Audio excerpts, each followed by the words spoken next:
শেখ হাসিনা পালিয়ে গেছে, শেখ হাসিনা নাই, শেখ হাসিনা চলে গেছে, শেখ হাসিনা পালায় না। প্রথমবারের মতো কিন্তু শেখ হাসিনা পলায় নাই, এটা শেখ হাসিনার তৃতীয়বারের পলায়ন, এটা আপনারা ভুলবেন না। ইতিহাস সঠিকভাবে আমাদের সবার জানতে হবে। 3 বার পালিয়েছে শেখ হাসিনা, এটা তৃতীয়বারের পলায়ন। 3 বার, প্রথমবার কবে পালিয়েছে? যখন তার পিতা নিহত হয়েছিল 1975 সালের সেনা বিদ্রোহে, তার পিতা নিহত হয়েছিল এবং বাকশালের পতন হয়েছিল। তখন সে বাংলাদেশ থেকে পালিয়ে, সে তখন বিদেশে অবস্থান করছিল। তারপরে সে 6 বছর দিল্লির আশ্রয়ী ছিল। আপনারা অনেকেই হয়তো জানেন, কেউ কেউ জানেন না। 75 থেকে 81 6 বছর দিল্লির আশ্রয় ছিল এবং দিল্লি থেকে তাকে ব্রেন ওয়াশ করা হয়েছে। দিল্লি থেকে তাকে শেখানো হয়েছে কিভাবে বাংলাদেশে ফিরে এসে সে ভারতের স্বার্থ উদ্ধার করবে। এটা হলো প্রথমবারের পলায়ন। দ্বিতীয়বারের পলায়ন 1/11-র পরে। 1/11-র পরে যখন সেনাবাহিনী থেকে বলা হলো 2 নেত্রীকে পালিয়ে যেতে, 2 নেত্রীকে বলা হলো আপনাদের দেশ থেকে বের করে দিলে আপনারা বেরিয়ে যাবেন, তাহলে আপনাদের বিরুদ্ধে কোনো মামলা দেওয়া হবে না। শেখ হাসিনা একদিনও দেরি না করে বাংলাদেশ থেকে পালিয়ে গেছিল। শেখ হাসিনা, বেগম খালেদা জিয়া পালান নাই, শি রিফিউজড। তিনি বলেছিলেন আমি বাংলাদেশ ছেড়ে যাব না। আমি ইতিহাসে নিয়ে লেখাপড়া করি, এই জন্য আপনাদেরকে জানাচ্ছি। যখন বেগম খালেদা জিয়া বললেন যে আমি যাব না, তখন একটা মজার ঘটনা ঘটলো। তখন তো পলিটিক্যালি বেগম খালেদা জিয়া জিতে গেলেন হাসিনার উপরে, কারণ তিনি আর্মিকে চ্যালেঞ্জ করলেন, মঈনকে চ্যালেঞ্জ করলেন, চ্যালেঞ্জ করে বললেন আমি যাব না, আর হাসিনা পালিয়ে গেল। তো রাজনৈতিকভাবে হাসিনা পরাজিত হয়ে গেল। তখন মারা গেছেন ভদ্রলোক, সাংবাদিক ABM মুসা, আপনারা নাম শুনেছেন নিশ্চয়ই। ABM মুসা তো আওয়ামী লীগ, উনি আওয়ামী লীগেরই ছিলেন, উনি শেখ মুজিবুর রহমানের MP ছিলেন 73 সালে।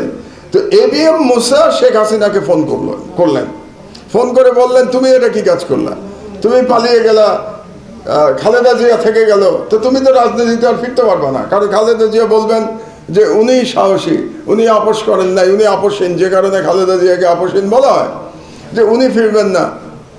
তখন শেখ হাসিনা উন্মাদ হয়ে গেল ফিরে আসার জন্য।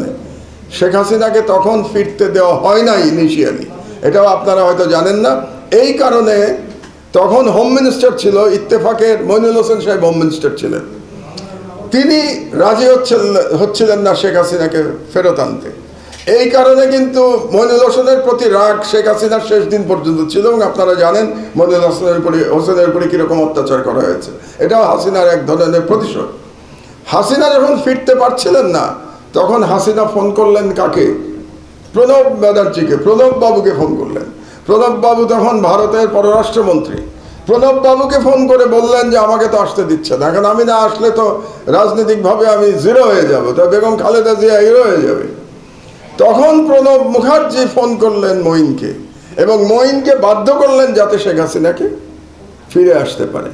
এটা হলো দ্বিতীয় পলায়নের কাহিনী। এবার হলো তৃতীয় পলায়ন। কাজে শেখ হাসিনাও যে বলে না হাসিনা পালায় না, হাসিনা পালানোর জন্যই জন্মেছে। হাসিনা পালায় না মানে কি?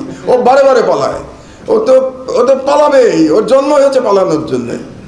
এবং ওর পিতাও তো পালিয়েছিল, শুধু ও কেন পালাবে? ওর পিতাকে 71-এ পাকিস্তান আর্মির কাছে সারেন্ডার করে নাই। সারা বাংলাদেশের জনগণকে রেখে শেখ মুজিব পাকিস্তান সেনাবাহিনীর কাছে আত্মসমর্পণ করেছিল নিজের জীবন দিয়ে। এবং শেখ মুজিবের পুরো পরিবার নিরাপত্তা পেয়েছিল পাকিস্তান আর্মির কাছে। সুতরাং বাংলাদেশের লোক নিহত হয়েছে, বাংলাদেশের লোক মুক্তিযুদ্ধ করেছে, কিন্তু শেখ মুজিব নিরাপদে ছিল, শেখ মুজিবের পরিবার নিরাপদে ছিল। এটাই হচ্ছে 71 সালের প্রকৃত ইতিহাস। এবার সে পালিয়েছে। আমরা কিন্তু চাই এবার পালিয়ে তাকে বাঁচতে দেওয়া যাবে না, এবার তাকে ফিরিয়ে আনতে হবে, ফিরিয়ে তার বিচার করতে হবে। আমি জানি না আপনারা কতজন আমার দেশ পড়েন প্রতিদিন। আমার দেশে গত কয়েকদিনে যে স্টোরিগুলি, আমাদের লিড স্টোরিগুলি গেছে, তার মধ্যে 3টা স্টোরির কথা আমি একটু আপনাদেরকে বলতে চাই। একটি স্টোরি হলো, প্রথম যেদিন আমাদের পত্রিকা বেরোলো সেদিন আমাদের লিড নিউজ ছিল যে শেখ হাসিনা ভারতকে বলেছিল বাংলাদেশ অ্যাটাক করবার জন্য, ঢাকা অ্যাটাক করতে বলেছিল শেখ হাসিনা। এক, তাহলে সে প্রধানমন্ত্রী থাকা অবস্থায় আরেকটা বিদেশি শক্তিকে বলছে বাংলাদেশে আক্রমণ চালানোর জন্য। এক। দুই, ইলিয়াস আলীকে যে গুম করে হত্যা করা হয়েছে এর ডাইরেক্ট নির্দেশদাতা শেখ হাসিনা। কারণ যখন ইলিয়াস আলীকে কিডন্যাপ করা হলো, কিডন্যাপ করা হয়েছে হাসিনার নির্দেশে, এবং র্যাব যখন তাকে হত্যার জন্য পারমিশন চাইলো, এই পারমিশন দিয়েছে শেখ হাসিনা। দ্বিতীয় স্টোরি। অ্যান্ড থার্ড স্টোরি, এই যে হেলিকপ্টার থেকে যে স্নাইপারে গুলি করা হয়েছে, এর পুরো প্ল্যানিং করেছে তৎকালীন র্যাবের ডিজি এবং পারমিশন দিয়েছে শেখ হাসিনা। অন্যগুলো আমি বাদই দিলাম। ঢাকা অ্যাটাক করবার নির্দেশ রাষ্ট্রদ্রোহ, কোনো সন্দেহ নাই রাষ্ট্রদ্রোহ। আপনি একটা বিদেশি শক্তিকে বলছেন ঢাকা অ্যাটাক করবার জন্য। আপনি ইলিয়াস আলীকে গুম করে খুন করেছেন, কাজে আপনি একজন খুনি।